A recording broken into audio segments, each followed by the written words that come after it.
Vamos lá. Nossa aula de hoje, para poder a gente encerrar o que a gente estava falando sobre funções orgânicas, a gente vai encerrar falando sobre duas funções que são as primeiras, na verdade, entre as funções nitrogenadas.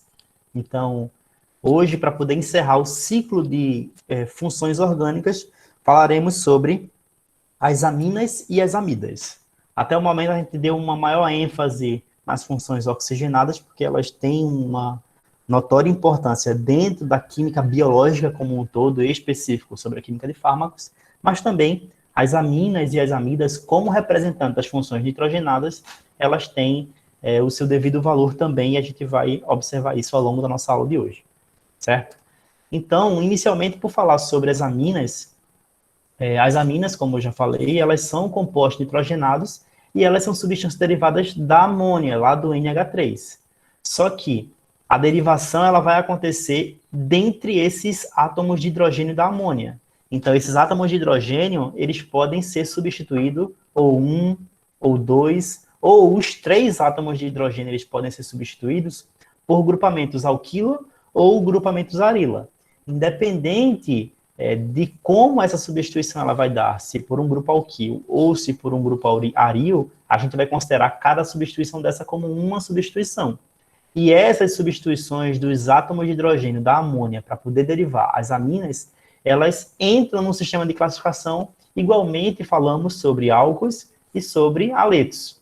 Então, assim como essas outras funções, as aminas também podem ser classificadas de acordo com o seu padrão de substituição, como sendo primárias, secundárias ou terciárias. E isso vai depender do quantitativo de grupos, quer seja ele um grupo alquil ou um grupo aril, estiver diretamente ligado a esse átomo de nitrogênio.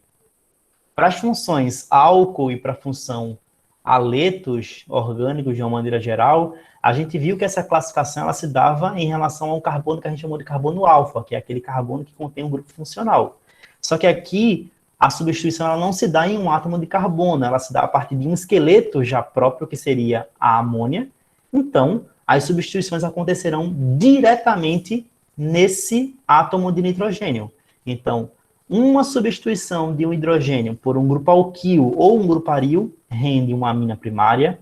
Duas substituições dos átomos que antes eram dos hidrogênios da amônia por dois grupamentos químicos, quer sejam eles alquil ou aril, rende uma amina secundária. E se os três átomos de hidrogênio estiverem devidamente substituídos, a gente confere essa amina como sendo, no sistema de classificação, como amina terciária. Então, o princípio é o mesmo. Uma substituição, uma amina primária, duas substituições, uma amina secundária, e três substituições, uma amina terciária. Certo? Essas aminas, inicialmente falando pelas aminas primárias, elas podem ser nomeadas a princípio de duas formas. A gente vai ver que as aminas secundárias e terciárias também podem ser nomeadas de duas formas, mas a gente didaticamente prefere separar para poder tornar o entendimento mais factível. Então, as aminas primárias, que são caracterizadas basicamente pela presença de um grupo NH2 mais um grupo alquil ou aril, se a gente for observar aqui, ó, no esqueleto seria basicamente isso, ó, um NH2 diretamente ligado a um R, e esse R pode ser um grupo alquil ou aril. Ela pode ser nomeada de duas formas, como sendo uma alquilamina ou como sendo uma alcanamina. Todas as duas substituições, todas as duas nomenclaturas, perdão, elas são aceitas pela IUPAC. Quando a gente se reporta para aminas que são mais simples, ou seja, aquelas aminas que possuem cadeias carbônicas com menor quantitativo de carbonos ou que sejam mais fáceis de serem nomeadas, a gente vai seguir o esquema de nomenclatura, nomeando ela como sendo uma alquilamina. E para isso, a gente vai construir o nome dessas funções orgânicas da seguinte forma, colocando o nome do grupo alquil seguido do grupo amina. Como as aminas primárias, elas só vão possuir um grupamento alquil, então a gente vai nomear somente esse grupamento alquil, seguido da palavra amina, que nesse caso, para uma amina primária, seria referente ao grupo NH2. Então aqui a gente tem, ó, um grupamento etil ligado a um NH2, caracterizando uma amina primária, porque se a gente for comparar com a amônia, que seria um NH3, um dos hidrogênios foi substituído por essa cadeia carbônica de 2 carbonos. Cadeia carbônica de 2 carbonos, a gente nomeia esse grupamento alquil como sendo um grupo etil. Então, aqui a gente tem a etilamina, juntando o nome do grupo alquil mais a palavra amina para essa amina relativamente simples, a gente tem como nomenclatura desse composto uma etilamina. Já aqui a gente tem uma cadeia carbônica, ó, de 3 átomos de carbono, mas ela está se inserindo aqui, ó, a função principal de acordo com o carbono secundário, o carbono central. Quando a gente tem um grupo de 3 carbonos ligado a alguma coisa através do carbono central, a gente chama esse grupo de isopropil. Então, o nome desse grupo químico aqui, desse grupamento alquila, seria um grupamento isopropila. Quando a gente junta com a palavra amina, fica um isopropil amina. Já que a gente tem a mesma coisa, a gente teria um ciclo hexano. Um ciclo hexano, como ele vai ser uma função secundária, a função amina, a gente vai chamar ele de ciclohexil. Ciclohexil amina, certo? Já para aminas que contenha grupos carbônicos mais complexos, a gente dá preferência por nomear ela como sendo uma alcanamina, como a gente falou anteriormente. Uma alquilamina seria uma nomenclatura dada para as aminas mais simples, estruturalmente mais simples. Já para aquelas que são estruturalmente mais complexas, a gente nomeia ela como sendo uma alcanamina. Então, a gente vai nomear essas aminas de acordo com o que a gente tinha falado anteriormente para construção da nomenclatura da maioria das funções orgânicas, seguindo uma tríade consistida de um prefixo, que é consistente com a quantidade de carbonos presentes na cadeia carbônica principal, um infixo, devido à presença ou ausência de insaturações, e um sufixo, que seria relativo à função orgânica. Nesse caso aqui, o sufixo vai ser a palavra amina. Então, aqui a gente tem 3 exemplos, onde a gente tem uma cadeia carbônica que é estruturalmente mais complexa do que quando a gente compara com os exemplos anteriores. Então, a gente vai dar preferência a nomear essas aminas como sendo uma alcanamina. E isso vai ficar da seguinte forma. Aqui a gente teria 2 possibilidades de numerar essa cadeia carbônica, uma vez que, após a escolha da cadeia principal, que seria essa daqui, contendo 7 carbonos, existem 2 possibilidades de haver a numeração. Como a função amina, ela prevalece sobre uma função hidrocarboneto, uma vez que ela é encarada como sendo uma substituição dessa cadeia carbônica, então a gente vai dar preferência a onde o grupamento amino ele aparecer mais precocemente. E nesse caso aqui, eu numerando a cadeia carbônica da esquerda para a direita, o grupamento amino ele vai ficar na posição 2. Então, eu não vou dar preferência, por exemplo, ao aparecimento da primeira ramificação metil aqui no caso, que também apareceria no carbono 2, porque se trata de um hidrocarboneto. Funções aminas, elas são superiores a esses hidrocarbonetos. Então, vamos dar preferência a numerar essa cadeia carbônica para uma menor numeração de aparecimento da função orgânica principal, no caso aqui a função amina. Numerando aqui como um carbono 2, a gente tem 2 metilas nos carbonos 4 e 6. Então, a gente vai nomear essa cadeia carbônica igualzinho a gente nomeava dos hidrocarbonetos, colocando tudo o que está fora da cadeia carbônica principal inicialmente e depois construindo com o prefixo, infixo e sufixo. Nesse caso aqui, a gente tem 2 grupamentos metil no carbono 4 e 6, então 4,6 de metil, 2, que é onde está o grupamento funcional aqui no caso, heptanamina. Heptanamina. Certo? Aqui, nesse outro exemplo, a gente também tem, uma cadeia carbônica principal com 1, 2, 3, 4, 5, 6 carbonos, e temos ramificações. Aqui a gente tem uma ramificação do tipo ciclopropil, e a gente tem também uma insaturação. Como é que a gente vai numerar essa cadeia carbônica principal? A fim de atribuir uma menor numeração ao aparecimento do grupamento amino. Nesse caso aqui, se eu numerasse da esquerda para a direita, o grupamento amino ele ia aparecer no carbono 1, 2, 3, 4.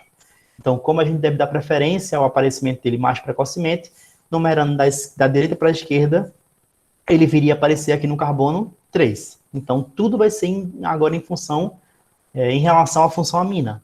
Nesse caso aqui, ó, a nomenclatura vai ficar no carbono 4, a gente tem um grupamento ciclopropil, então 4-ciclopropil, X, que é a quantidade de carbonos presente na cadeia carbônica principal, 3-en, que é de onde parte a insaturação, caracterizando o infixo, e o sufixo amina. Só que a gente tem que colocar o dígito localizador para o aparecimento dessa função amina, no caso aqui no carbono 3 também. Então vai ficar X, 3-en, 3, amina.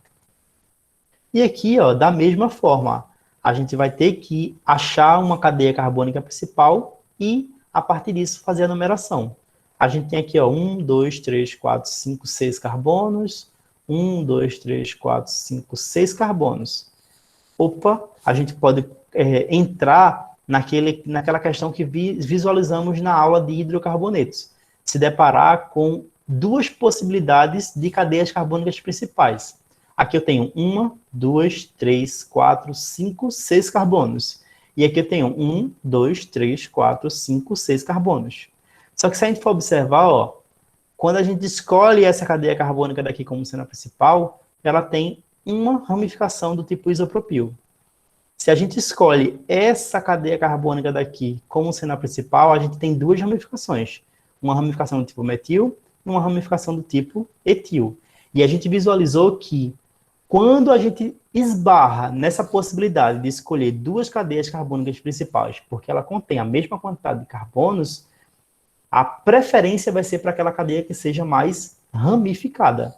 Então, no caso, escolhendo essa daqui que está numerada, já numerada, a gente tem duas ramificações. Se escolhêssemos essa daqui, ó, ela teria apenas uma ramificação do tipo isopropil. Então, essa não seria a cadeia principal, porque só teria uma ramificação. Já essa escolha daqui, ó, como possui duas ramificações, pela IUPAC, ela é a eleita por ser a cadeia carbônica principal. Já está numerada em função do grupamento amino aparecer mais precocemente, só é agora dar nome e localização dessas ramificações. No carbono 4, a gente tem um grupamento etil, no carbono 5, a gente tem um grupamento metil. Nomeando eles em ordem alfabética, 4 etil, 5 metil, hexan, cadeia 6 carbonos, totalmente saturada, 3 amina, que é onde está localizado o grupamento NH2 relativo a essa amina primária. Então aqui a gente conseguiu fazer uma revisão basicamente de tudo que a gente já tinha visualizado também anteriormente. Então os conceitos eles são carregados sucessivamente para as demais funções também. Para as aminas secundárias e para as aminas terciárias, elas também podem ser nomeadas como sendo alquiloaminas e alcanaminas. E o critério de nomeação é exatamente o mesmo. Quando a gente fala sobre alquiloaminas, a gente fala sobre aminas que são relativamente simples, e as alcanaminas para aquelas que têm uma estrutura um pouco maior, que são estruturalmente mais complexas. Mas como é que a gente vai nomear uma amina secundária ou terciária, uma vez que ela não vai possuir somente um grupamento alquil ou aril? Ela vai possuir ou 2 ou 3 grupamentos alquis ou aril. Então, nesse caso, pode aparecer, por exemplo, 2 grupamentos iguais, 3 grupamentos iguais localizados no mesmo átomo de nitrogênio. Para isso, a gente vai ter que nomear esse quantitativo, essa multiplicidade, também utilizando os prefixos di e tri. Então, para aquelas aminas que aparecerem com 2 ou 3 grupamentos que são idênticos para aqueles grupamentos que são iguais, os prefixos de multiplicidade também são utilizados nesse caso. Aqui, ó, a gente tem uma amina que é terciária. Notem que aqui a gente tem um grupamento alquil, outro grupamento alquil e outro grupamento alquil. Para poder a gente nomear essas alquiloaminas, a gente vai dar ênfase na hora de descrever a nomenclatura dele, colocando os grupamentos alquilas em ordem alfabética, independente se a amina ela vai ser secundária ou se a amina ela vai ser terciária. Como ela pode ter 2 ou mais, 2 ou 3, na verdade, grupamentos alquil, Esses grupamentos alquílicos, eles podem ser iguais ou eles podem ser diferentes. Em sendo diferentes, a gente vai dar preferência para poder escrever a nomenclatura colocando esses grupamentos em ordem alfabética. Então, aqui no caso, a gente tem um grupamento etil, um grupo metil e um grupo propil. Então, na ordem alfabética, primeiro vem o etil, depois o M de metil e, por último, o P de propil. Então, o nome desse composto, o nome dessa amina terciária vai ser a etil, metil, propil, amina, uma vez que as alquiloaminas são descritas como sendo um grupamento alquil seguido da palavra amina. Como é que a gente tem 3 grupos alquil, esses 3 grupos alquil, eles têm que estar descritos como um grupamento alquila, aqui ó, etil, metil, propil, só que em ordem alfabética. O E vem antes do M, que vem antes do P, certo? Aqui a gente tem outros 2 exemplos, onde a regra da multiplicidade ela entra em vigor. Então aqui a gente tem, ó, 2 grupamentos etil ligado a um átomo de nitrogênio caracterizando uma amina que é secundária. Então aqui a gente tem uma dietil amina. E aqui, ó, nessa amina terciária, a gente tem 3 grupamentos metil ligado ao nitrogênio. Então a gente tem a trimetil amina. É simples assim. Já para aquelas aminas que são mais complexas, são estruturalmente complexas, a gente vai dar preferência a nomeá-las como sendo uma alcanamina. Só que para uma amina terciária ou uma amina secundária, a gente vai dar ênfase na nomenclatura um pouco diferente. Quando a gente nomeou uma amina primária, só era utilizar o prefixo, o sufixo e o infixo. O prefixo, o infixo e o sufixo. Aqui a construção ela vai ser dada dessa mesma forma. Só que, por exemplo, a gente vai ter, num átomo de nitrogênio, 2 ou 3 cadeias carbônicas. Então, uma dessas cadeias carbônicas vai ter que ser a principal. Então, para poder a gente nomear, segundo o princípio que nomeia as alcanaminas, o grupo alquila maior, ele fica sendo a cadeia carbônica principal. Então, vocês vão observar, dos 3 grupos químicos, qual é aquele que possui uma cadeia carbônica maior. E a partir disso, vocês vão elegê-la como sendo a cadeia carbônica principal. As outras 2 cadeias, elas vão ser nomeadas como um grupamento desalquila, como se fosse uma ramificação normal. Só que a gente vai precisar identificar onde é que essas alquilas elas vão estar localizadas. Porque, por exemplo, ela poderia estar localizada na cadeia carbônica como um todo, mas a gente precisa localizar especificamente que essas outras alquilas que não foram escolhidas como sendo uma cadeia principal, elas estão localizadas no átomo de nitrogênio. E como é que isso vai aparecer? A gente vai visualizar agora. Escolhi aqui essa cadeia como sendo a principal, essa cadeia daqui, ó, porque aqui eu tenho 6 átomos de carbono, aqui eu só tenho 1, aqui eu só tenho 2. Então a gente precisa escolher, nesse critério, aquela que contempla uma maior quantidade de carbonos. Escolhi essa daqui de baixo como sendo a que possui a maior quantidade de carbonos, vamos numerá-la normalmente. Numero dando uma menor numeração para quando esse grupamento amino ele aparecer mais precocemente. Apareceu aqui no carbono 3, então, da esquerda para a direita seria a ordem de numeração desse composto em específico. Vamos nomear essa amina. Só que, olha, no nitrogênio ainda ficou 2 grupamentos alquil, um grupamento metil e um grupamento etil. E eu preciso descrever esses outros grupamentos na nomenclatura. E eu vou descrever utilizando a letra N maiúscula em itálico para poder justificar que o grupamento etil e o grupamento metil, nesse caso, estão diretamente ligados ao átomo de nitrogênio. Então, em ordem alfabética, olha, vai ficar o N-etil, N-metil, e depois eu construo o prefixo, o infixo e o sufixo normalmente. X, cadeia carbônica contendo 6 carbonos, AN, totalmente saturada, 3, que é onde vai ser localizada a função amina, e o sufixo amina, que seria a nossa função orgânica principal aqui em questão, completando a nomenclatura desse composto. Aqui, olha, da mesma forma, a gente tem, ó, 1, 2, 3 carbonos, 1, 2, 3 carbonos, 1, 2, 3, 4, 5 carbonos. Logo, essa cadeia carbônica daqui, ela vai ser a cadeia carbônica principal. Então, escolhendo essa como sendo a principal, a gente vai numerar ela e essas duas aqui ficam sendo como cadeias secundárias. Nesse caso daqui, olha, a função amina ela aparece no carbono 1, 2, 3. Mas ela também apareceria 1, 2, 3 olhando da direita para a esquerda. Não só da esquerda para a direita, mas também da direita para a esquerda. Só que nesse caso, a cadeia carbônica também tem uma insaturação. Então, quando isso acontecer, o critério da insaturação ele vai ser colocado como um critério de desempate. Então, onde aparecer a insaturação mais precocemente, essa seria a ordem de numeração da cadeia carbônica principal.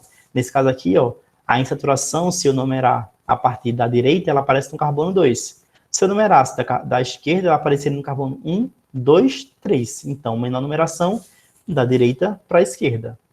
Só que no carbono 3, que é onde tem a função amina, eu tenho um grupo isopropil e tem um grupo propil. Eles vão ser descritos na nomenclatura como um grupamento N-alquil.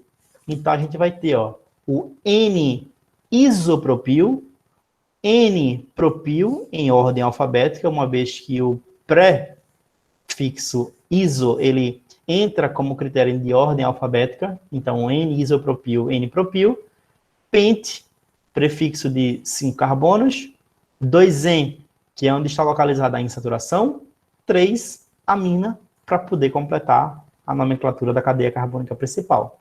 Da mesma forma como a gente nomeou essas duas aminas que são terciárias, ficaria a nomenclatura de uma amina que é secundária, só que a gente não teria dois grupamentos, N-etil ou N-metil aqui, por exemplo. Se eu suprimisse aqui, por exemplo, um metil, ficaria somente N-etil. Então, na hora de eu escrever a fórmula, para poder eu satisfazer a trivalência do átomo de nitrogênio, eu teria que colocar aqui um átomo de hidrogênio para poder complementar o octeto desse átomo lá da tabela periódica. Então, se, por exemplo, eu te der a nomenclatura e pedir para poder você escrever a estrutura, e só tiver um grupamento aqui, ó, por exemplo, o N-etil, não tiver mais o N-metil, você vai descrever dessa mesma forma, uma cadeia carbônica aqui de 6 carbonos, no carbono 3 um átomo de nitrogênio e um grupamento etil. Só que aqui ó, ia ficar uma valência faltando para o nitrogênio. O nitrogênio é um átomo trivalente, então ele faz 3 ligações e ele também tem um par de elétrons desemparelhados. Então, para poder satisfazer o octeto e a estabilidade desse átomo, o que a gente não tem como cadeia carbônica ou substituição, a gente completa com átomo de hidrogênio. Para o nitrogênio, funciona da mesma forma. Então, aqui seria um átomo de hidrogênio caso a amina ela fosse secundária. Como ela é uma amina terciária, então a valência que está faltando aqui para a nomenclatura seria um grupamento metil. Mas pode ser qualquer outro grupamento, tá? Isso vai depender da nomenclatura, vai depender do composto. As aminas aromáticas, elas são descritas como sendo arioaminas, elas são nomeadas como sendo derivados da anilina, como a gente visualizou lá na aula de aromáticos. Então, aqui a gente tem um grupamento amino ligado ao benzeno, que a gente viu que essa junção ela tem um nome comum chamado de anilina, ou sistematicamente chamada de aminobenzeno. As aminas, elas são, a gente vai visualizar daqui a pouquinho, elas são preferenciais sobre um grupo de funções. No caso, os aletos, eles também são secundários à função amina. Então, a amina é uma função preferencial sobre a função aletos orgânicos. Então, como a gente tem aqui, ó, a amina como sendo o grupamento, a função principal, esse aqui seria o carbono 1, e a gente vai numerar os demais carbonos em função desse carbono 1. No caso aqui, ó, 1, 2, 3, para dar o aparecimento de uma menor numeração possível para outra substituição. Então, aqui a gente vai ter um cloro na posição 3. Então, esse composto aqui ele pode ser chamado de 3-cloroanilina, que seria o nome vulgar dado, o nome comum, perdão, dado ao aminobenzeno, ou ele pode chamar também de metacloranilina, uma vez que a dissubstituição do tipo 1,3 satisfaz uma preferência de dissubstituição chamada de meta. Ou eu posso chamar a segunda, aí o PAC recomenda, seria 3-cloroaminobenzeno. Não preciso colocar que é um aminobenzeno, porque o número 3 dado para o cloro foi dado em função da função amina. Então, eu sei que o carbono 1 é o carbono da função amina. E tudo que vem secundário à função amina, eu preciso numerar. No caso aqui, o 3-cloroaminobenzeno. Ou o metacloroaminobenzeno da mesma forma. Aqui a gente tem, ó, duas substituições além da função amina, então não dá para poder nomear como os prefixos ortomet e para, porque ortomet e para só é para aromáticos dissubstituídos. Aqui, como a gente tem 3 substituições, a gente não pode utilizar esse critério, certo? Sendo assim, a função amina aqui é a função principal, porque ela prevalece sobre hidrocarbonetos, prevalece sobre haletos orgânicos. Então, eu vou numerar o carbono da função amina como sendo carbono 1, e independente de quem vem secundariamente, eu tenho que estabelecer numeração menor possível para a primeira substituição. No caso, ó, se eu numerar no sentido anti-horário, a primeira substituição aparece no carbono 2. Se eu numerar no sentido horário, a primeira substituição apareceria no carbono 3. Então, a preferência vai ser para aquela que aparece uma substituição mais precocemente. No caso aqui, ó, no carbono 2, seria a primeira aparição de uma substituição, que nesse caso aqui é um átomo de flúor. E lá no carbono 5 é um grupamento etil. Aí agora eu venho por ordem de descrição dessas substituições. O 2-fluor-5-etil-anilina ou o 2-fluor-5-etil-aminobenzeno, tanto faz qualquer uma das duas formas de você nomear. Quando a gente tiver funções múltiplas dentro de uma mesma estrutura química, a gente vai ter, ó, a função amina se inserindo entre a função álcool e a função éter. Então, a função amina, ela só é preferencial se aparecer ou um éter, ou um haleto, ou um hidrocarboneto. Apareceu qualquer uma das outras funções que visualizamos anteriormente, as aminas, elas não são funções orgânicas principais, elas são funções orgânicas secundárias. Então, a gente vai ter que nomeá-las como sendo o grupamento amino. O grupamento amino diz respeito a uma função amina quando ela é relatada como uma função secundária. Então, aqui, ó, a gente tem duas funções orgânicas. Uma função álcool, notem que a hidroxila está diretamente ligado a um carbono hibridizado em sp3, e uma função amina. Localizando aqui, ó, a função álcool, ela prevalece sobre a função amina. Então, eu vou ter que nomear esse composto como sendo uma função álcool que esteja inserido nessa cadeia carbônica do grupamento amino. Então, a numeração, inclusive, do aparecimento dessas funcionalidades, desses grupos funcionais, ela tem que ser dada em função da função orgânica principal, que no caso aqui seria a função álcool. Então, a numeração ó, ficaria carbono 1, 2, 3, 4, porque a função álcool ela é a principal. Nomeando esse composto, a gente vai ter o 4-amino-butan-1-ol. Preciso colocar que a função álcool está aqui localizada no carbono 1? Sim, porque ela poderia estar localizada aqui, ó, nesses dois outros átomos de carbono. Então, eu preciso especificar onde está essa hidroxila da função álcool. Como a função álcool é preferencial sobre a função amina, numerei esse carbono aqui como sendo 1. Nomeio a função secundária como um grupamento amino, então 4-amino, uma vez que essa funcionalidade está no carbono 4. But, prefixo para 4 carbonos. Cadeia totalmente saturada, AN. Dígito localizador da função orgânica principal. Sufixo da função orgânica principal. Aqui, a gente tem outro misto de funções. A gente tem uma função éster, que visualizamos, eu deixei para vocês lá na última aula, e uma função amina. E a função éster, como sendo um derivado de um ácido carboxílico, a gente nomeia a cadeia maior até a carbonila como sendo uma cadeia alquil-ato ou oato, seguido de uma cadeia alquila. Então, essa vai ser a construção da função éster enquanto função principal. E a gente visualizou que o carbono da carbonila, ele sempre vai ser o carbono 1. Então, aqui, ó, 1, 2, 3, 4, 5. No carbono 3, a gente vai ter um grupamento amino. Essa vai ser a única substituição para a construção da função éster aqui no caso. Então, aqui vai ser o 3-amino, pente, prefixo indicativo de 5 carbonos. Como a cadeia ela possui a saturação que parte lá no carbono 2 em direção ao carbono 3, o 2 em oato, que é o sufixo, uma parte do sufixo que caracteriza a função éster, um grupamento alquila. Como esse alquil aqui é só de um carbono, seria um metil, seria o pentenoato de metila, no caso aqui. Certo?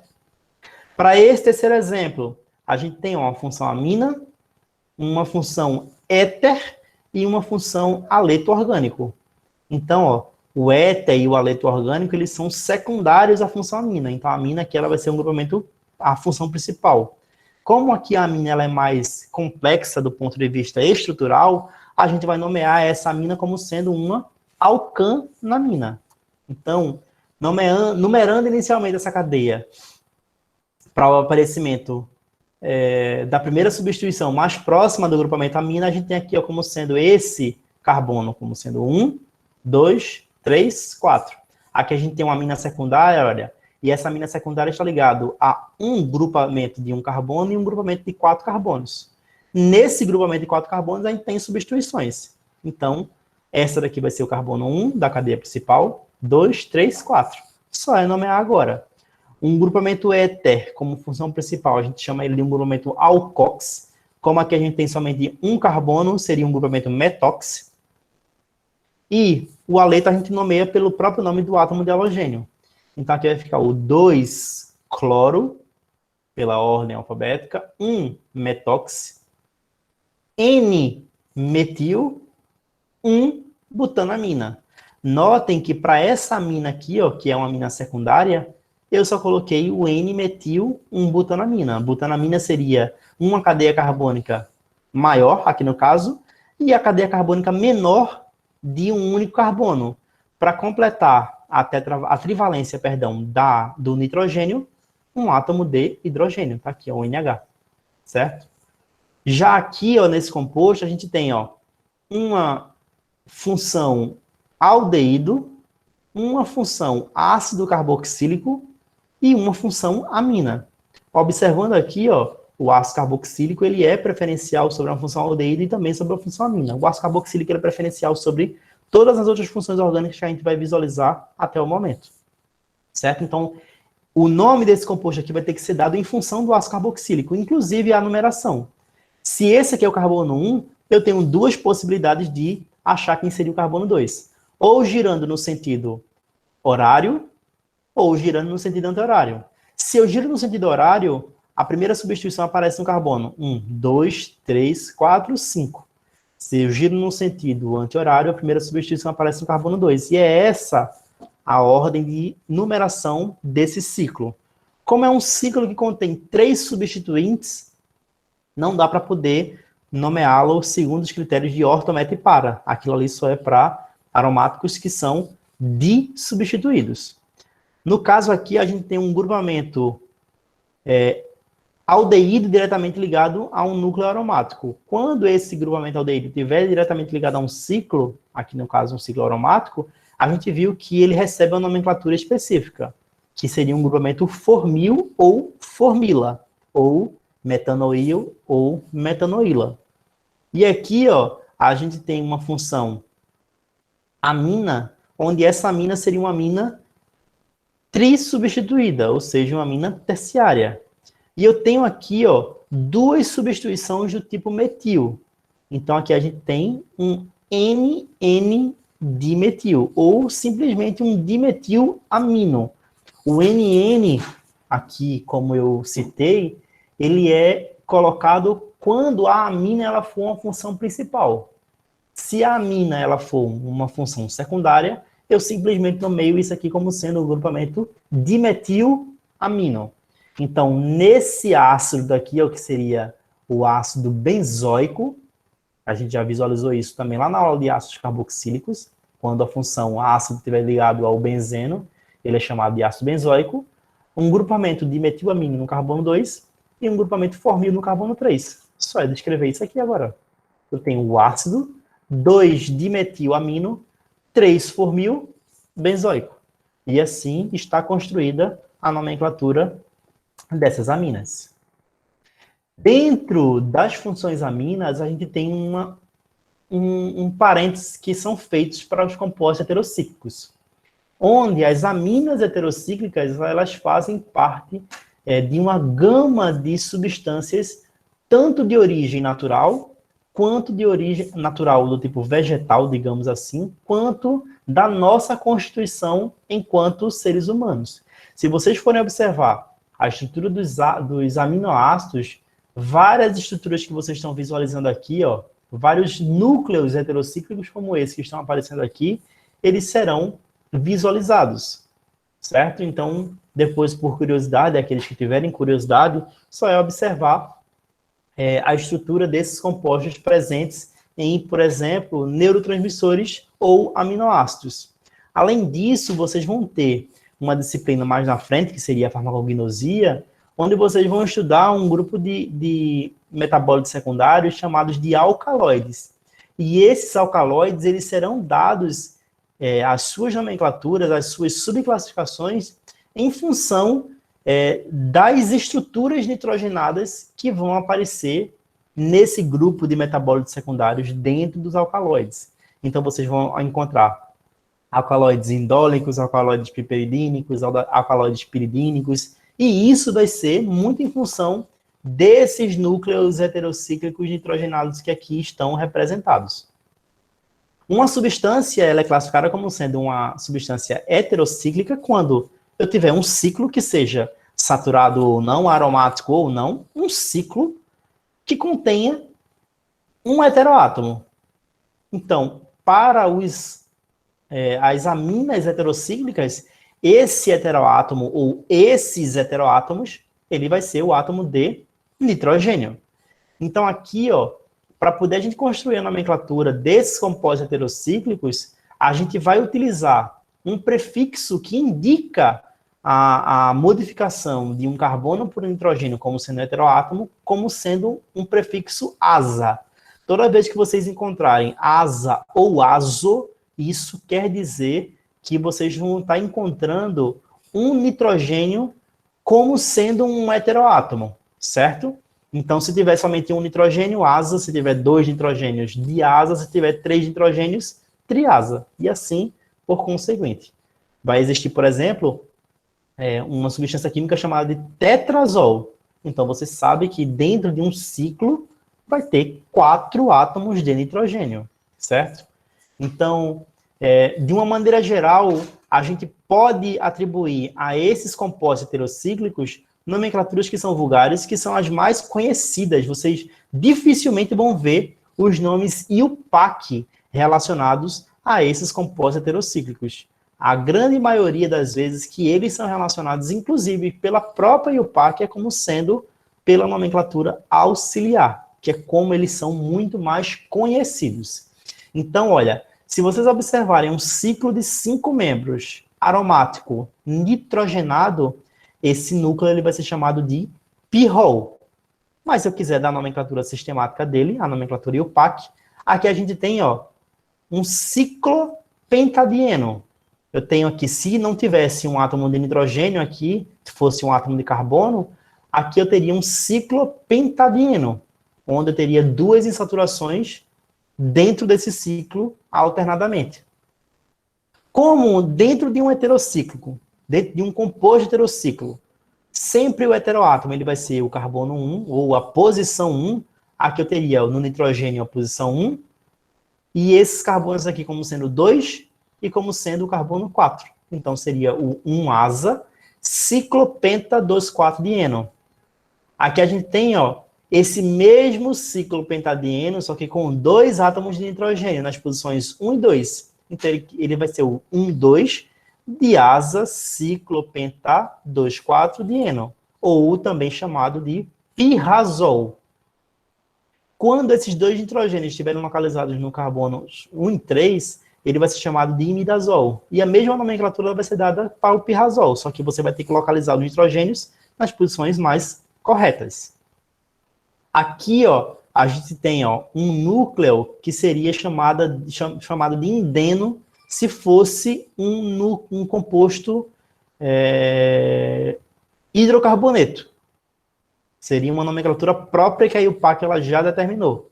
Ou chamado de 1-asa indeno, que é quando um dos carbonos está substituído por um heteroátomo, e no caso o heteroátomo é o átomo de nitrogênio. Só que vulgarmente, popularmente, mais conhecidamente, o 1-asa-indeno ele é conhecido como sendo o indol. Aqui a gente tem um outro que é conhecido, a pirrolidina, ou o asa-ciclopentano. Aqui a gente tem o tiazol, no caso, aqui a gente tem 2 heteroátomos, um átomo de enxofre e um átomo de nitrogênio. Quando isso acontecer, sempre o heteroátomo de maior peso molecular, ele vai ser o preferencial. No caso aqui, ó, o enxofre ele tem um peso de 32 e o nitrogênio ele tem um peso de 14, ou um número atômico de 16 e um número atômico de 7. A preferência ela vai ser a mesma, certo? Então aqui a gente vai ter um tia ou tio, que é indicativo de enxofre em uma cadeia carbônica, 3 asa, ciclopenta, 2,4-dieno. E aqui a gente vem com os núcleos que possuem 6 membros, ou derivados do benzeno. Aqui a gente tem, ó, como se fosse o benzeno, só que substituído um dos carbonos por nitrogênio, então chamado de asa-benzeno, popularmente conhecido, mais conhecidamente, como piridina. Aqui a gente tem, ó, o 1,2-diasa-benzeno, que seria a piridazina, o 1,3-diasa-benzeno, que é conhecido como a pirimidina, ela mesma, a pirimidina lá das bases pirimidínicas, das nossas bases nitrogenadas. O que é uma pirimidina? Nada mais é do que um benzeno substituído por 2 heteroátomos de nitrogênio na posição 1 e 3, respectivamente. Aqui a gente tem, ó, a quinolina. Se a gente fosse suprimir esse nitrogênio aqui, ó, isso aqui seria o naftaleno. Então aqui a gente tem o 1-asa-naftaleno. Ou o 2-asa-naftaleno, como a isoquinolina ela é representada. A gente visualizou lá para o naftaleno que essas posições aqui, ó, superiores, elas são as posições 1 ou alfa. Então, essa aqui seria a posição 1, essa daqui seria a posição 1, essa seria a posição 1 e essa seria a posição 1. Já essas laterais, elas são a posição 2 ou beta. Então, aqui seria a posição 2, aqui seria a posição 2, aqui seria a posição 2 e aqui seria a posição 2. Como é um núcleo planar, a gente permite essas atribuições. Como o nitrogênio está aqui, ó, então, automaticamente esse vai ser o 2, e a gente estabelece a contagem a partir dessa primeira nomeação. Já aqui, ó, ainda continua sendo o carbono 1, porque é a nomenclatura, a denominação do naftaleno, e aqui o 2. O 2-asa-naftaleno seria a isoquinolina. E aqui, ó, por último, a gente teria o ciclohexano. Se esse ciclohexano tivesse substituído por um átomo de nitrogênio, seria o asa-ciclohexano, ou mais conhecidamente a piperidina. Então, lá na frente, vocês vão visualizar, ou na nossa própria disciplina, em outros assuntos que a gente for tratar mais à frente, ou em outras disciplinas, como a farmacognosia, muito propriamente esses nomes que estão escritos em preto.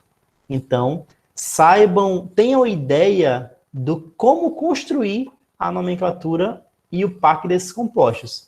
Mas, na maioria das vezes, vocês vão reportar a presença desses núcleos heterocíclicos nitrogenados como sendo através da nomenclatura auxiliar, da nomenclatura mais comum, que também é aceita e extremamente utilizada pela IUPAC. Falemos agora sobre as propriedades das aminas. Então, vamos falar inicialmente sobre a solubilidade aquosa. E para poder a gente falar sobre solubilidade aquosa, a gente tem que falar sobre a afinidade que esses compostos têm por água. Quando a gente observa uma amina, essas aminas elas são compostos nitrogenados. Compostos nitrogenados, eles fazem ligação de hidrogênio com a água, independente se eu me relaciono a uma amina primária, a uma amina secundária ou uma amina terciária. Por quê? Se aqui eu tenho, por exemplo, aqui eu tenho uma amina primária, onde o nitrogênio já está substituído por uma cadeia carbônica.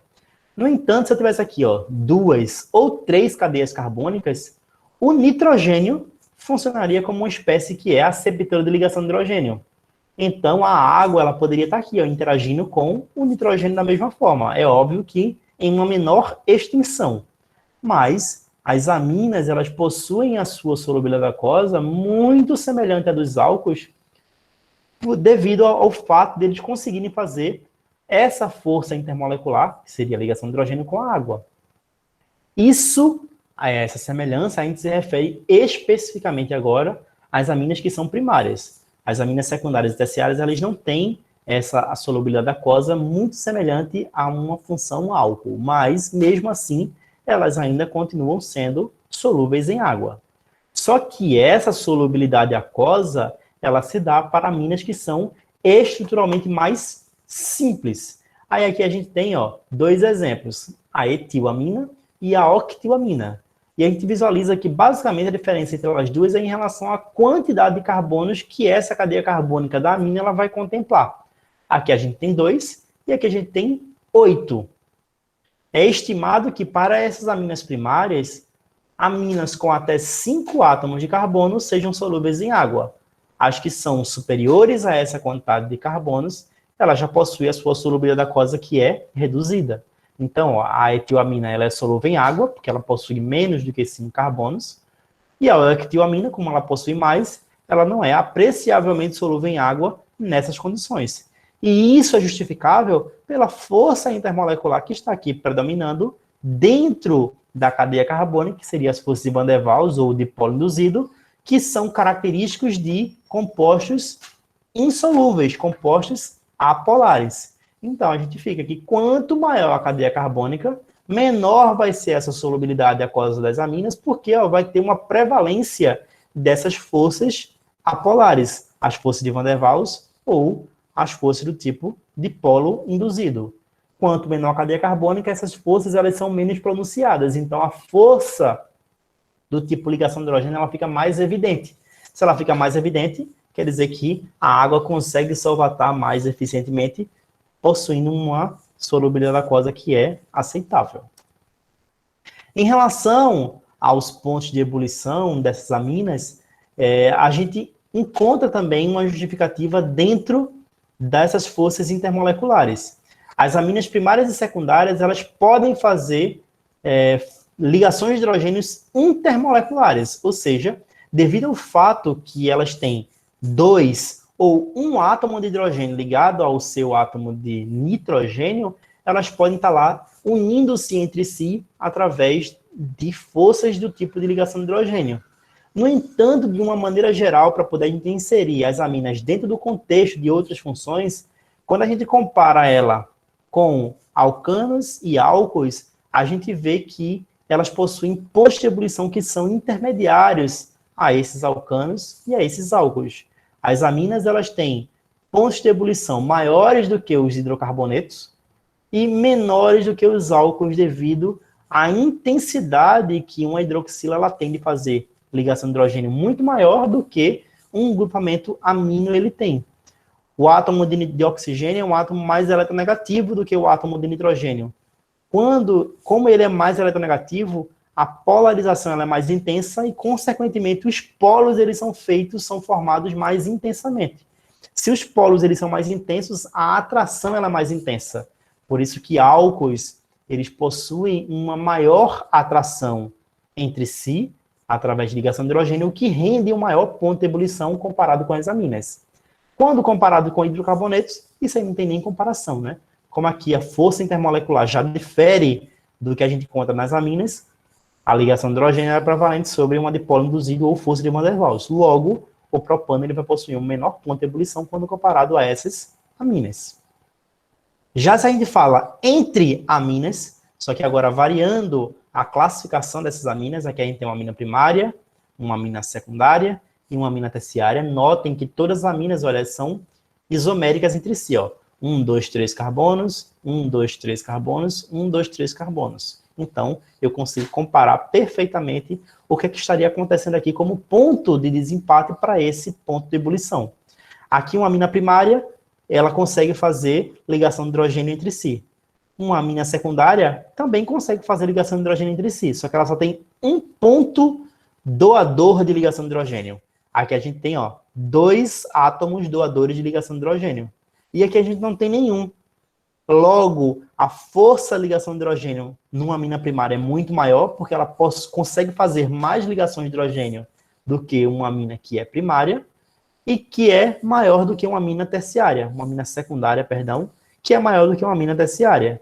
Então, as aminas primárias, elas possuem pontos de ebulição maiores do que as aminas secundárias, que possuem pontos de ebulição maiores do que as aminas terciárias. E isso se deve ao fato que as aminas primárias, elas conseguem ter 2 sítios de doação de ligação de hidrogênio. Se elas possuem 2 sítios, 2 forças de ligação de hidrogênio estão lá para poder unir essas moléculas. Já aqui, ó, eu só tenho um ponto de atração como sendo considerado força do tipo ligação de hidrogênio. Então, ela tem a ligação de hidrogênio, só que ela só tem um ponto. Então, aqui eu teria 2 pontos, e aqui só tem um ponto. Onde é que ela estaria mais fortemente atraída? Numa amina primária. Se aqui a atração é maior para poder eu soltar e entrar em ebulição, isso vai demandar mais energia. Logo, uma amina primária, ela possui um maior ponto de ebulição do que uma amina que é secundária. E possuem maiores pontos de ebulição quando comparados com a amina terciária, porque ela não faz ligação de hidrogênio entre si. As aminas terciárias, elas somente criam polos opostos. Criou polos opostos, pode atrair entre si, só que a atração ela é diferente do que acontece com uma ligação de hidrogênio. Aqui eu tenho somente uma dipolo, uma força do dipolo permanente. Forma-se um polo permanentemente, só que ele não é tão forte como um doador ou um aceptor de ligação de hidrogênio, certo? E por último, falando sobre propriedades das aminas, a gente fala sobre a propriedade mais importante, que é a basicidade. E essa basicidade, ela vem muito sobre um critério ácido-base, que a gente até explorou isso na aula passada, que é a teoria de Bronsted-Lowry.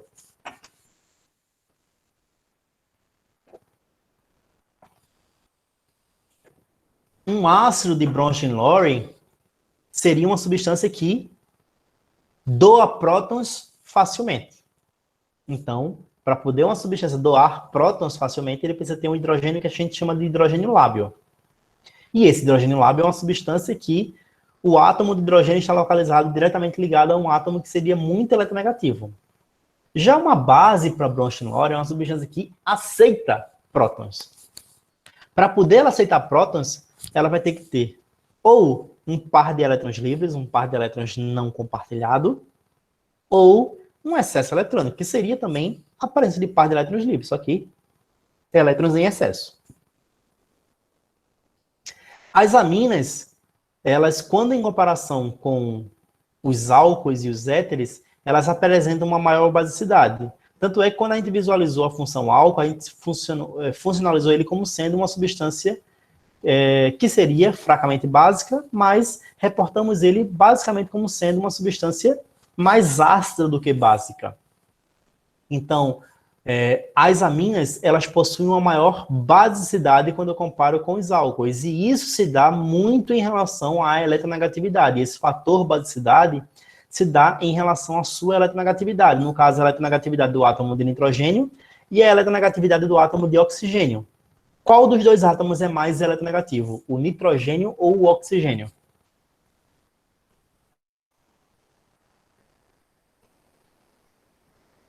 Oi?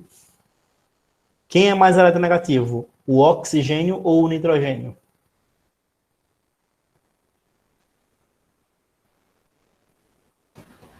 Oxigênio, não, professor. O oxigênio é mais eletronegativo. O que é eletronegatividade?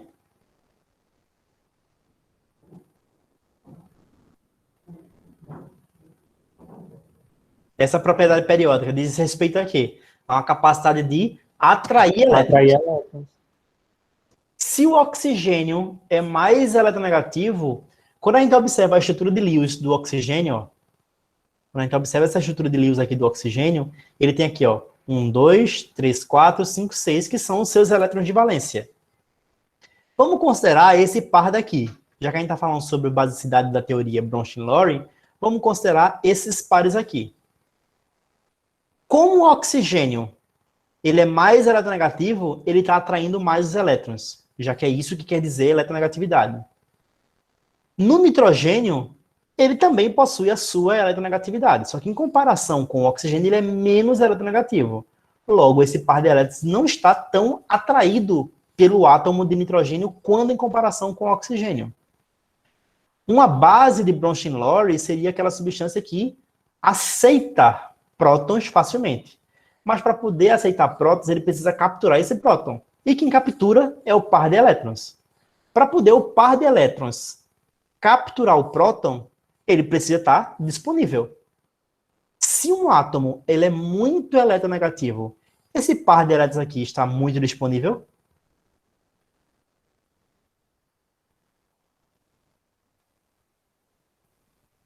Como é a pergunta, professor? Poderia repetir? Se o oxigênio é um átomo muito eletronegativo, esse par de elétrons aqui está disponível para poder abstrair um próton em solução? Para capturar um próton em solução? Sim. Não, porque ele está muito atraído pelo oxigênio. O oxigênio, por ser muito eletronegativo, ele está puxando todos os elétrons para ele, inclusive os pares de elétrons livres, não disponibilizando assim para poder ele capturar um próton em solução. Por isso que as aminas, elas são mais básicas do que os derivados oxigenados. Porque esse par de elétrons, ele não está tão fortemente atraído pelo átomo de nitrogênio devido à sua menor eletronegatividade em comparação com o oxigênio. Por isso que as aminas, elas são mais básicas do que álcoois e éteres. Porque o que é basicidade segundo a teoria de Bronsted-Lowry? Seria uma substância que captura prótons. Para capturar prótons, ela precisa que esses pares de elétrons estejam disponíveis. Porque se ele não estiver disponível, como é que ele vai capturar o próton? Então, átomos que são menos eletronegativos formam bases mais fortes do que aqueles átomos que são mais eletronegativos. No caso, álcoois e éteres são menos básicos do que as aminas, porque o oxigênio é um átomo mais eletronegativo e disponibiliza menos o par de elétrons para poder atuar como sendo uma base de Bronsted. E é justamente isso que esse esquema daqui ele quer dizer, ó. A facilidade que essas aminas, no caso aqui, ó, uma amina terciária, ela tem em capturar um próton de uma substância ácida, que a gente tem um ácido acético, ó, que a gente sabe que é um ácido que é relativamente fraco, porque o pKa dele, ó, é na ordem lá, o Ka, na verdade, é na ordem 10 a menos 4. A gente viu em outras aulas também, inclusive na analítica, que a capacidade de ionização desse ácido ele é fraco, ele é baixíssimo, cerca de 1%. Então, quando a gente visualiza aqui, ó, a base, mesmo o ácido sendo fraco, consegue capturar esse próton daqui. Porque as aminas, elas têm essa característica de serem substâncias básicas, de conseguirem ter afinidade e capturarem prótons. Todas as vezes, olha, que uma amina captura um próton, ela vai formar um cátion que a gente chama de cátion alquilamíneo.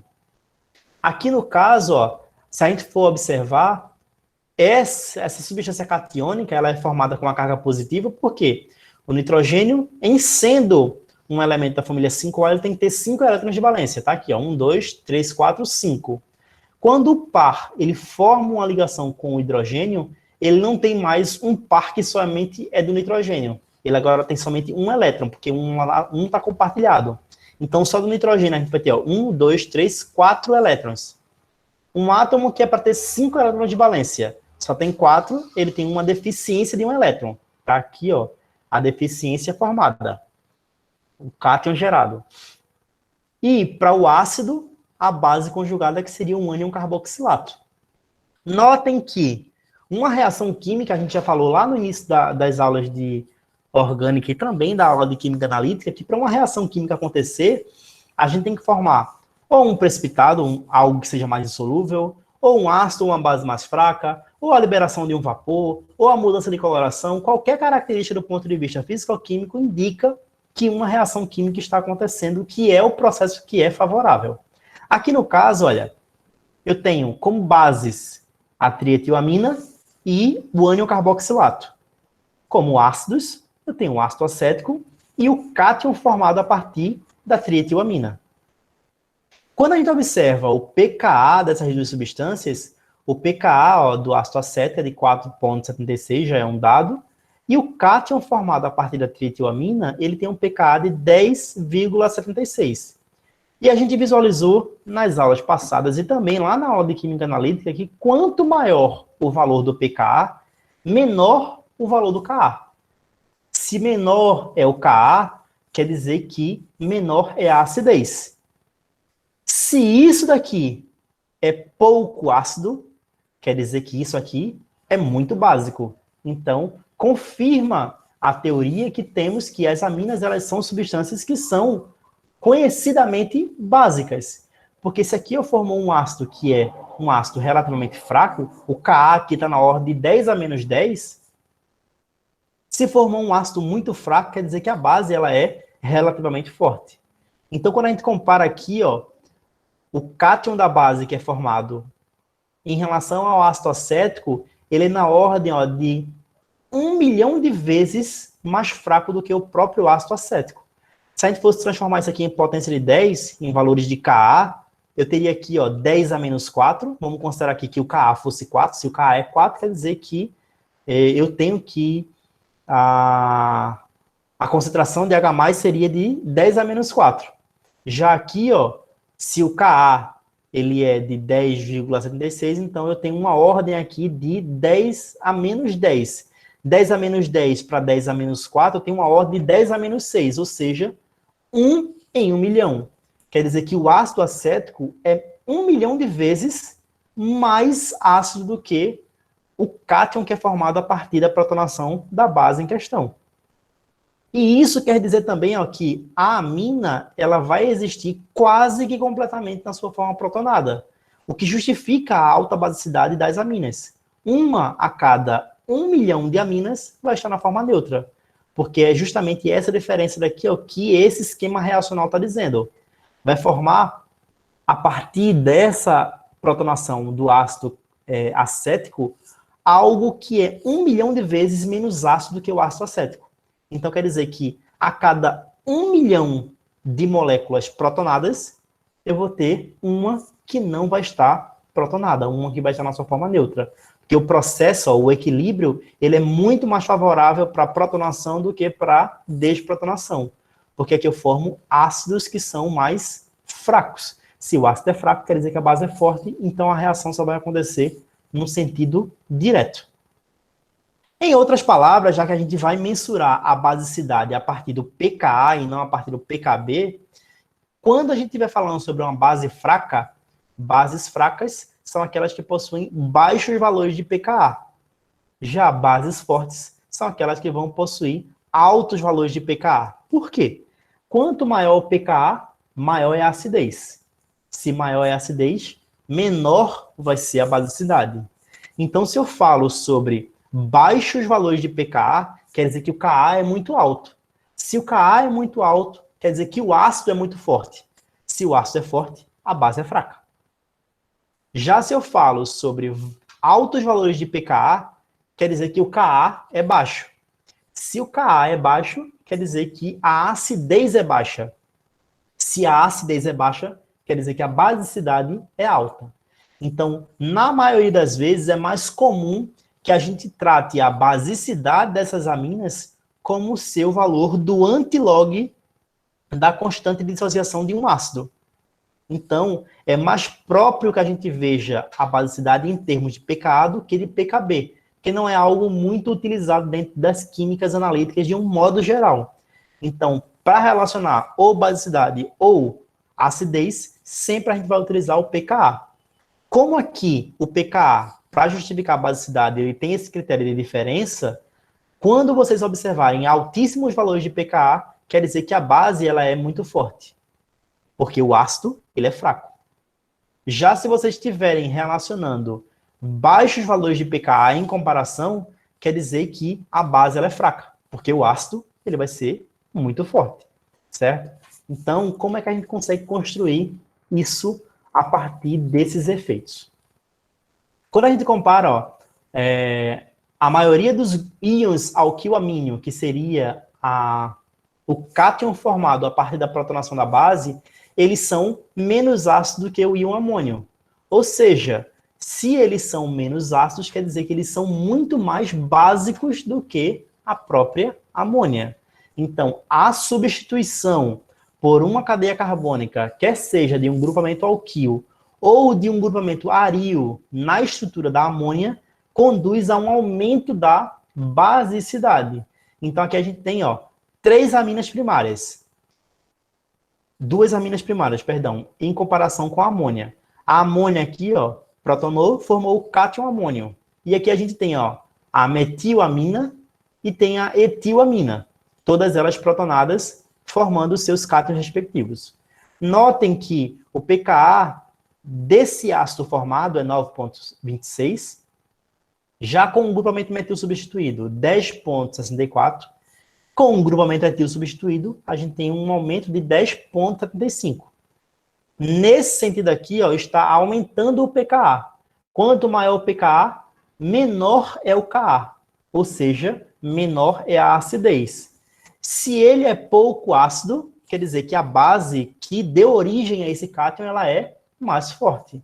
Então, notem que a substituição por um grupamento alquil aumenta a basicidade dessa amina.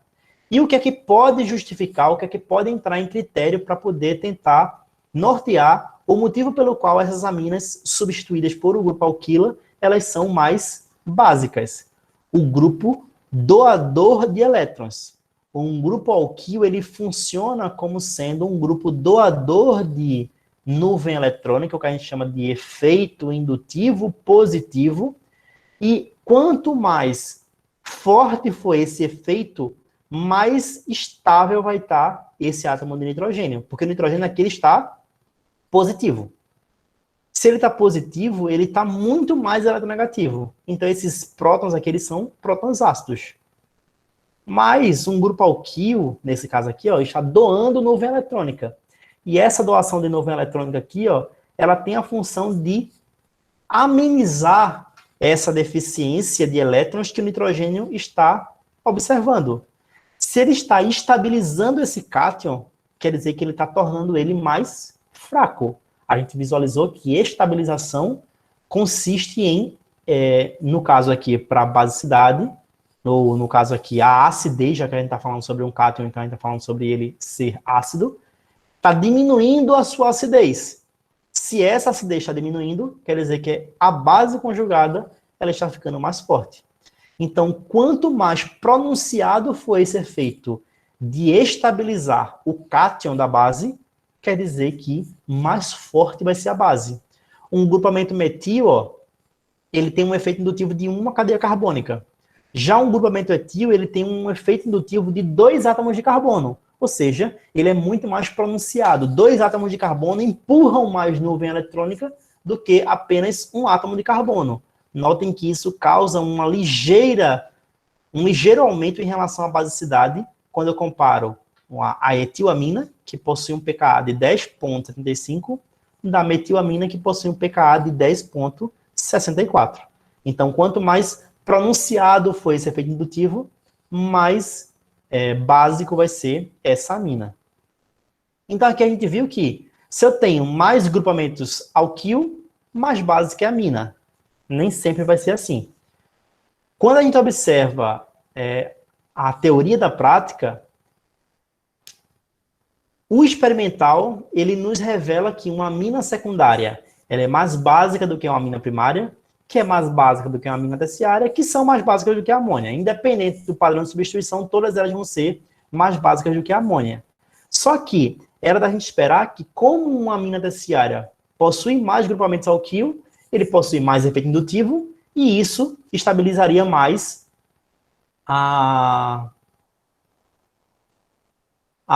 o ácido formado. Porque se eu tenho mais efeitos indutivos positivos, quer dizer que a capacidade de estabilizar o ácido da base, o ácido conjugado da base, seria maior. Só que existe um outro efeito que sobrepuja esse efeito indutivo. Quando esses íons alquilamíneos eles são formados a partir de aminas primárias e secundárias, eles são estabilizados por solvatação. Se há uma estabilização também por solvatação, além do efeito indutivo, quer dizer que ele seria um ácido mais fraco e, consequentemente, esse ácido mais fraco geraria uma base mais forte. Só que, quando a gente observa essa força de solvatação num cátion formado para uma amina que é terciária, essa solvatação, ela praticamente não existe. Por quê? Os grupos alquila, eles são grupos relativamente grandes e impedem que a água solvate. Se a água não está solvatando esse cátion que está sendo formado, então não vai estar havendo estabilização do cátion da base. Se não há estabilização do cátion da base, quer dizer que esse ácido continua com uma elevada acidez. Se ele é muito ácido, quer dizer que a sua base conjugada é uma base fraca. Então, para aminas secundárias e aminas primárias, a quantidade de efeitos indutivos é benéfica. Mas para uma amina terciária, esse efeito ele é praticamente anulado. Por quê? A solvatação ela é praticamente inexistente. Quando eu tenho uma amina terciária, 3 grupos alquila estão estabilizando esse átomo de nitrogênio, mas impedindo que a água ela solvate esse cátion. Se a água não está solvatando esse cátion, que é uma força que de fato vai revelar quem é ácido e quem não é ácido, se a água está solvatando pouco esse cátion, quer dizer que esse cátion ainda libera esse próton com facilidade. Se ele libera o próton com facilidade, ele é classificado como sendo uma substância ácida. Se essa substância ainda é ácida, quer dizer que a sua base conjugada, ou seja, a sua amina terciária, é uma base fraca. Então, para aminas terciárias, a sua basicidade ela não é de se esperar como sendo a maior basicidade. Por quê? Quando ela é protonada em solução, ela vai formar um cátion alquilamino trissubstituído, que é pouco solvatado pela água. Essa pouca solvatação, ela praticamente anula o efeito doador de elétrons dos 3 grupamentos alquila, permanece como sendo uma substância ácida e, consequentemente, a sua base conjugada seria uma base fraca, certo? Então, aminas secundárias, elas são sim mais fortes do que aminas primárias, porque ela possui uma maior quantidade de efeitos indutivos, mas elas não são mais, na verdade, básicas do que uma amina terciária, que era de se esperar ser a amina mais básica, mas devido a essa pouca solvatação do cátion da base pela água, ela ainda continua com uma força ácida, e essa acidez faz com que a sua base conjugada seja uma base relativamente fraca, certo? Então, aminas secundárias mais fortes do que aminas primárias, prevalência do efeito indutivo, e são mais fortes do que a amina terciária, porque a solvatação, ela, pela água, não está sendo eficaz, ou seja, ela ainda continua sendo uma substância ácida. Já para as arioaminas, elas são classificadas como sendo bases mais fracas do que as alquilaminas. Então, aqui a gente tem uma alquilamina e aqui a gente tem 2 arioaminas. Essa alquilamina, ela possui aqui, ó, um pKa de 10,64. E essa arioamina, um pKa de 4,58. Quanto maior o pKa, maior é a basicidade dessa amina. Logo, essa amina daqui, a alquilamina, é mais básica do que uma arioamina. Só que entre 2 arioaminas, aqui ó, com uma substituição por um grupamento metil, a gente tem um aumento dessa basicidade. Aumentou a basicidade por quê? Daqui a pouco a gente fala. Inicialmente, como explicar por que uma alquilamina é uma base mais forte do que uma arioamina? Ou uma arioamina é uma base mais fraca do que uma alquilamina? Isso pode ser explicado pelo efeito de ressonância. Quando a gente observa o grupamento amino, esse par de elétrons aqui, ele não está fixo no nitrogênio. Ele está amplamente deslocalizado. Aqui eu não estou falando sobre eletronegatividade, tá? Eu estou falando sobre localização do par de elétrons. Para poder uma substância ela conseguir abstrair um próton, esse par ele precisa estar disponível.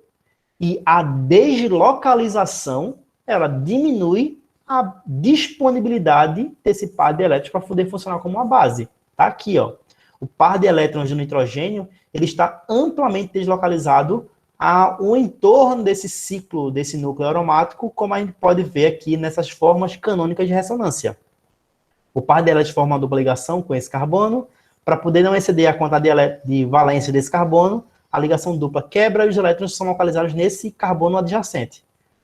Formam uma dupla, quebra, forma uma dupla, quebra, forma uma dupla, quebra e retorna ao estado inicial.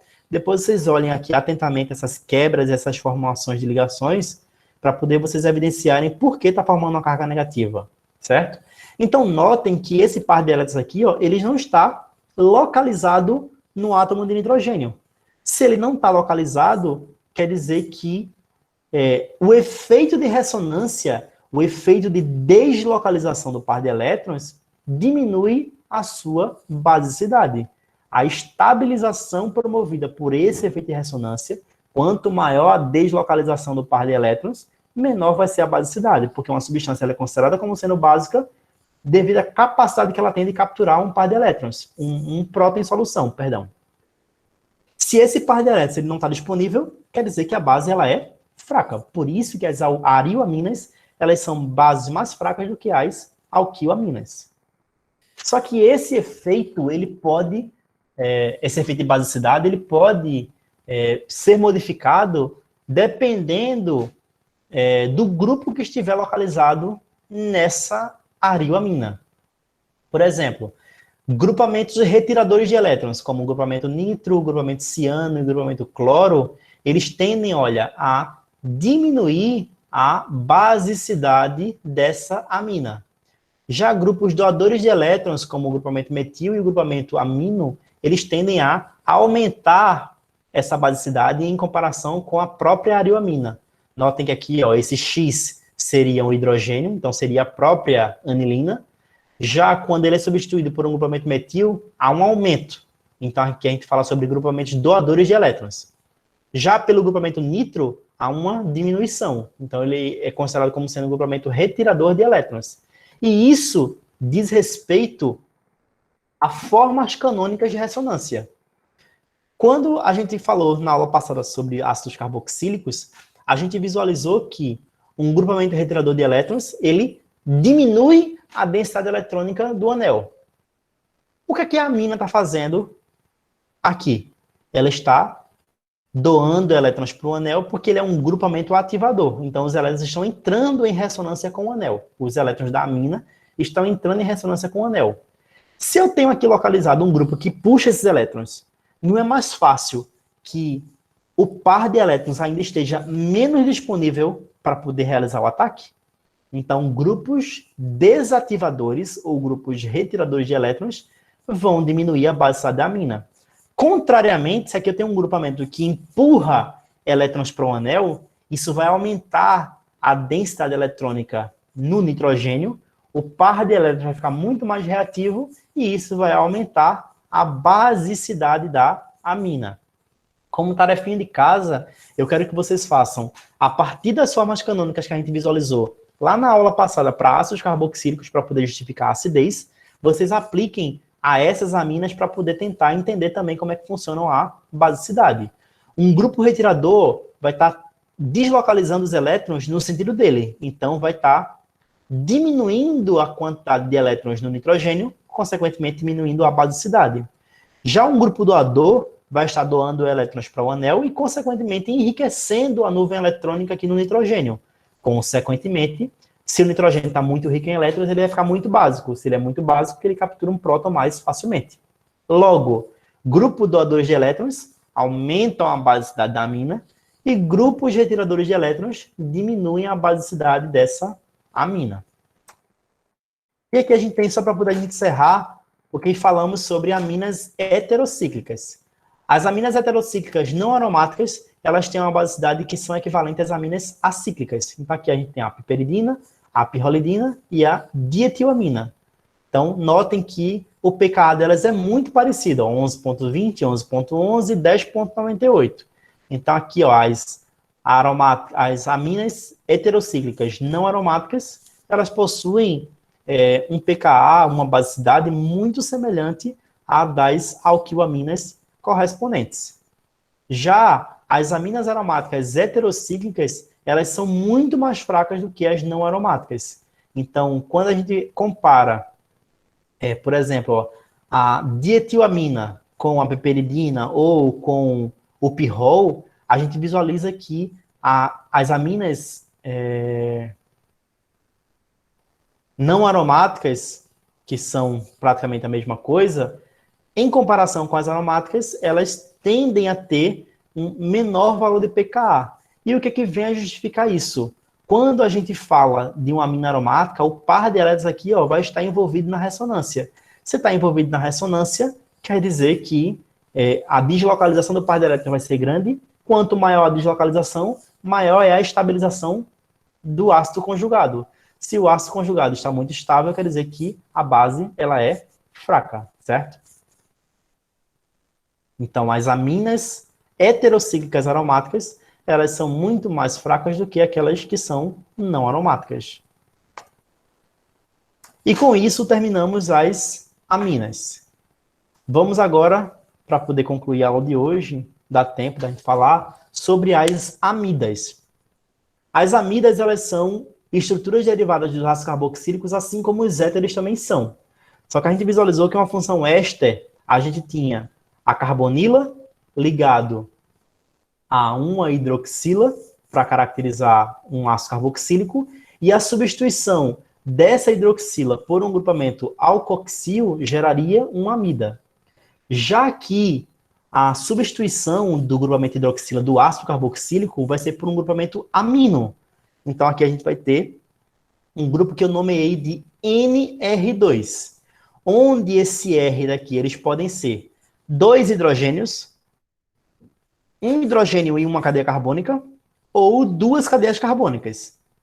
E é isso que vai dar origem às diferentes substituições das amidas.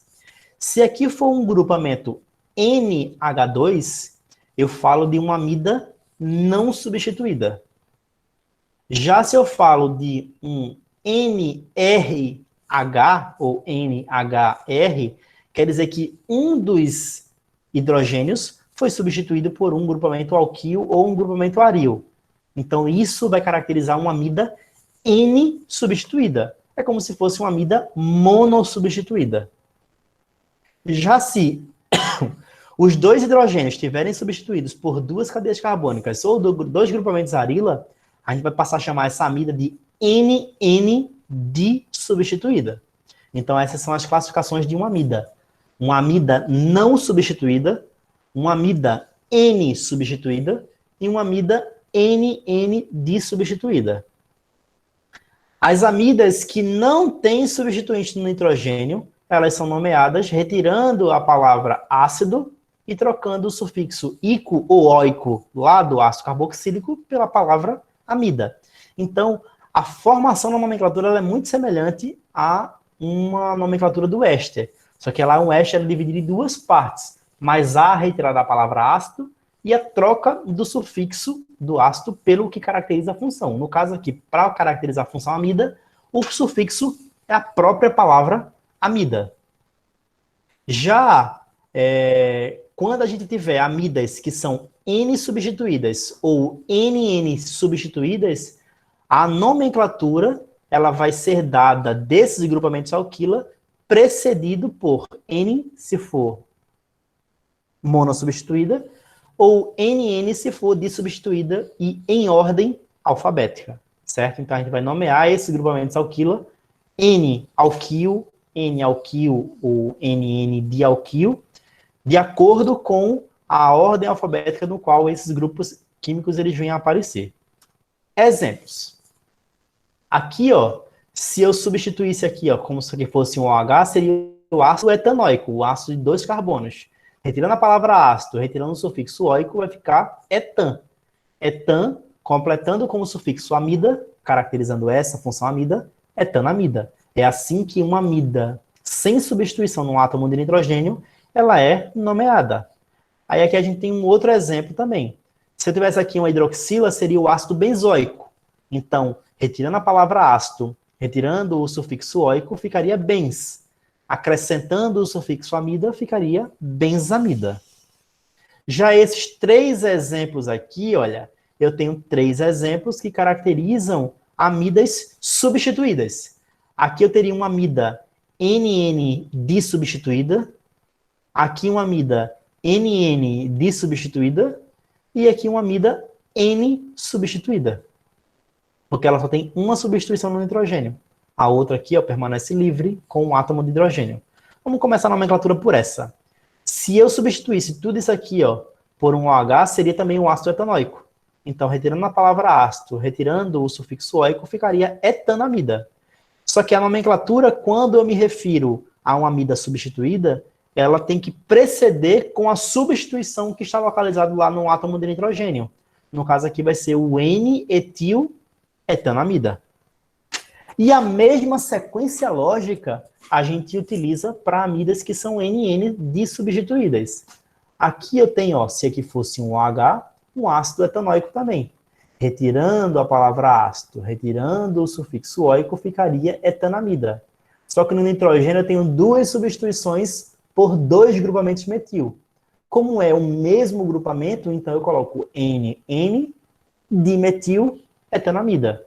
Preciso colocar NN, Jamerson? Precisa, para poder você notar que são duas ramificações do tipo metil no átomo de nitrogênio da função amida. Assim como se esses substituintes eles forem diferentes. Aqui a gente tem, ó, se a gente substituísse isso aqui, ó, por um OH, a gente teria o ácido etanóico da mesma forma. Então, etanamida seria o nome da amida principal. Só que essa amida, ela tem lá, ó, um grupo fenil ligado a esse nitrogênio e um grupamento propil. Colocando em ordem alfabética, N-fenil, N-propil, etanamida. Aqui vocês notam que tem o NN, só que os dois substituintes eles são diferentes. Mas eu não deixei de colocar o NN para poder localizar a dissubstituição dessa amida. Então o segredo é só você substituir onde tem nitrogênio por OH e descobrir quem seria a nomenclatura do ácido. Descobrir a nomenclatura do ácido, elimina lá a palavra ácido, elimina o sufixo oico, acrescenta a palavra amida. Se for uma amida substituída, precede toda a substituição pelo o prefixo N alquil e dá o nome completo dessa amida, enfim. Da mesma forma como a gente visualizou que existe uma nomenclatura auxiliar para os ésteres, no qual a gente chamou de lactonas, as amidas cíclicas, elas também têm um nome específico, que são as lactamas. Então, independente do tamanho desse ciclo e do padrão de substituição, uma amida cíclica sempre ela é chamada de lactama. Então, ésteres cíclicos são chamados de lactonas e as amidas cíclicas são chamadas de lactamais. Lactama de amida, só para poder vocês não confundirem. Quando a gente fala sobre nomenclatura de funções mistas, as amidas elas se encontram inferiores a ácidos e a ésteres, mas superiores às demais funções orgânicas. Então, apareceu uma amida e um aldeído, a função amida ela vai ser dada, o nome do composto vai ser dado em função da função amida. Se aparecer um éster e uma amida, o nome do composto, enfim, vai ser dado em função da função éster, visto que ele é prevalecente em relação a essa função amida. Não estou dizendo que a ordem de descrição das funções tem que obedecer a esse critério, mas sim só para poder eleger quem é a principal e eu conseguir atribuir a nomenclatura para essa função orgânica principal. Então aqui a gente tem, ó, alguns exemplos. Aqui a gente tem um misto, ó, de uma função amida e de uma função éster. E eu acabei de falar, ó, que a amida ela é não preferencial sobre a função éster. Se a função éster é a função preferencial, a amida ela vai ser função secundária dessa função.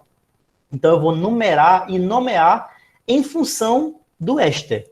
Então aqui, ó, a carbonila do éster como sendo o carbono 1, 2, 3. No carbono 3, a gente tem, ó, uma função amida que é nada mais, nada menos do que um híbrido de funções. Uma função carbonilada, que a gente já aprendeu como é que a gente nomeia a carbonila como função secundária, e uma função amina. Uma amina também, a gente já aprendeu como é que funciona ela como uma função secundária, só é nomear ela como sendo um amino. Então aqui no carbono 3 a gente tem um grupamento amino, no carbono 3 a gente tem um grupamento oxo. Então, 3 amino, 3 oxo. Como é que a gente nomeia um éster? Oato precedido pelo alquil, pelo o prefixo indicativo da quantidade de carbonos. Então, propan, já que é uma cadeia totalmente saturada, oato. Então, no caso, propanoato de o grupo alquil que está diretamente ligado ao oxigênio. No caso aqui, somente um grupamento metil, metila. Então, a gente tem um 3-amino, 3-oxo-propanoato de metila. Já aqui, ó, a gente tem uma amida, um aleto orgânico, uma cetona e um aldeído. Tudo é função secundária da função amida. Então, o carbono 1 vai ser o carbono da carbonila da função amida. Isso aqui é 1, 2, 3, 4, 5, 6. No carbono 3 eu tenho um cloro, e nos carbonos 4 e 6 eu tenho duas carbonilas de uma acetona e de um aldeído, mas que eu vou reportar tudo como sendo oxo. Então, como é que eu venho a nomear essa amida? Eu tenho aqui, ó, a 3-cloro, no carbono 3 eu tenho um átomo de cloro, N-etil, já que eu tenho uma amida N substituída, então o etil aqui, ó, entra na ordem alfabética, cloro, etil, 4,6-dioxo, hexan, cadeia de 6 carbonos, totalmente saturada, amida. Nesse exemplo daqui, ó, eu tenho uma amida e tenho um éter. Se aqui fosse um ácido carboxílico, seria o ácido benzoico. Como não é o ácido benzoico, retirando a palavra ácido, retirando o sufixo oico ou ico e acrescentando a palavra amida, ficaria benzamida. Aqui é o carbono 1, porque a amida é preferencial sobre a função éter. Girando para poder dar uma menor numeração para a função éter, no carbono 3, eu tenho um grupamento metox. 3-metox, benzamida. Ou metametox, benzamida. Poderia ser qualquer uma das duas nomenclaturas. Aqui abaixo, a gente tem um misto de uma função amida, de uma função ácido carboxílico e um hidrocarboneto insaturado. Ácidos carboxílicos são preferenciais sobre as amidas. Então, aqui é o carbono 1 e os números são dados em função dessa nomenclatura. Aqui, ó, na função amida, a gente vai destrinchar ela novamente como sendo um grupamento carbonilado e um grupamento amina. Então, no carbono 4 eu tenho um grupamento oxo, e no carbono 4 também eu tenho uma dissubstituição que seria o dimetilamino. Então, esse aqui vai ser o ácido 4-dimetilamino, 2-metil, pela ordem alfabética, 4-oxo-butanoico. Não, tá errado. But-2-enoico. Certo? But-2, que é onde surge a insaturação, enoico. Já aqui, ó, eu tenho uma amida e um álcool. Como é que eu vou nomear essa função orgânica? Em função da função amida, uma vez que ela é preferencial sobre a função álcool. Então, aqui seria o carbono 1, 2, 3, 4, 5, 6. A amida é uma amida NN dissubstituída. Então, aqui eu tenho, no nitrogênio, um grupamento benzil, que é o fenil mais um CH2, e um grupamento isopropil, além do grupamento hidroxi. Então, nomeando tudo isso aí, ó, ficaria o N-benzil, B de benzil preferencial, 4-hidroxi, a presença da função álcool lá no carbono 4 da cadeia principal, N-isopropil, então vejam que está seguindo a ordem da ordem alfabética, B, H, I, prefixo de 6 carbonos X, cadeia totalmente saturada AN, sufixo amida. E aqui, ó, mais uma vez que a amida é uma função principal. Eu tenho uma amida, tenho um álcool e tenho um éter. Carbono 1, 2, 3, 4, hidróxido no 4, metóxido também no 4. Então, 4-hidroxi, 4-metóxi, N-metil-butanamida. E para poder a gente encerrar, falaremos sobre as propriedades dessas funções amidas. As amidas que têm um ou dois átomos de hidrogênio ligados a esses nitrogênios, que seriam as amidas não substituídas, e as amidas N substituídas, elas são capazes de formar ligações de hidrogênios entre si. Já as NN dissubstituídas não são capazes de formar ligação de hidrogênio entre si e, por isso, possuem pontos de ebulição mais baixos quando comparados a essas, as não substituídas e as monossubstituídas. Mas, mesmo assim, notem que elas possuem elevadíssimos pontos de ebulição, mesmo quando comparados com os ácidos carboxílicos. Então, elas possuem altos pontos de ebulição, mas entre elas são as não substituídas de maior ponto de ebulição, porque elas formam ligações mais fortes de hidrogênio entre si, seguido das N substituídas, que ainda tem um sítio de formação de ligação de hidrogênio, que são ambas mais fortes do que a NN dissubstituída. Mas notem que, mesmo assim, conduz, sim, a elevados pontos de ebulição. E as amidas também têm capacidade de formar ligação de hidrogênio com a água.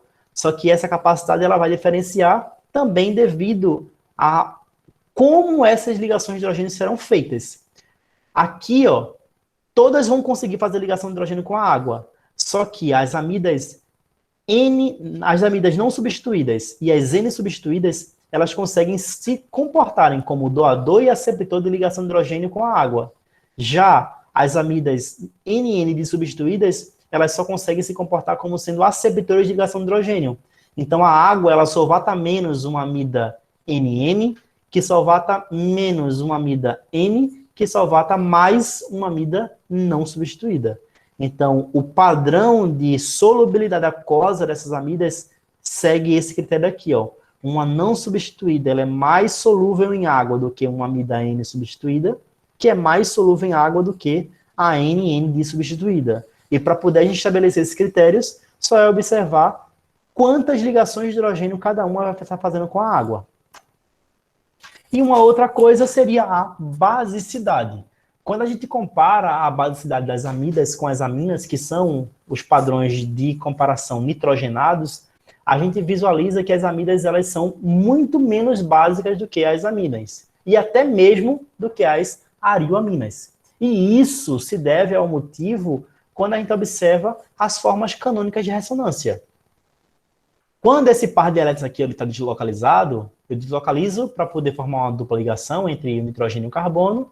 Para poder não exceder a valência desse carbono, a ligação π ela é quebrada e deslocalizada os elétrons para o átomo de oxigênio. Então, notem, olha, que há uma deslocalização do par de elétrons com o oxigênio da carbonila, o que caracteriza uma ressonância. Então, se eu tenho ressonância, eu tenho estabilização, deslocalização do par de elétrons, e isso diminui a basicidade. Um outro fator é que, quando eu protono essas aminas, vamos supor que em algum dado momento, essas aminas elas estejam protonadas, essas amidas, perdão, elas se protonem. Mesmo com essa baixa capacidade de protonação, vamos supor que elas se protonem. Protonou, eu não tenho, por exemplo, como deslocalizar, como estabilizar esse ácido formado. Aqui não seria o ácido conjugado da amida em questão, seria ela mais um próton. Tá aqui o ácido conjugado dessa amida. Quando esse nitrogênio está protonado, eu não tenho como estabilizar o ácido formado. Se eu não tenho como estabilizar, quer dizer que esse ácido ele é muito forte. Se o ácido é muito forte, é porque a base ela é muito fraca. Então, notem que aqui, ó, a quebra que dá deslocaliza os elétrons para o átomo de oxigênio. Se o átomo de oxigênio está carregado negativamente, quer dizer que esse nitrogênio daqui ele não é básico em nenhuma circunstância. Então, as amidas elas são muito menos básicas do que as aminas devido a essa estabilização por ressonância, coisa que as aminas elas não têm. Aminas não são estabilizadas por ressonância, aminas normais, né, sem ser as aminas aromáticas.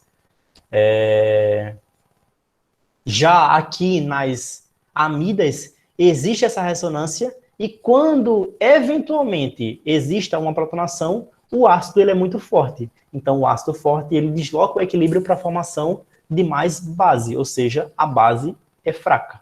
Se a base é fraca, então as amidas elas caracterizam-se por ser bases mais fracas do que as aminas e até mesmo do que as arioaminas, onde o próprio efeito de ressonância também é observado. E é isso. Alguém tem alguma pergunta a fazer?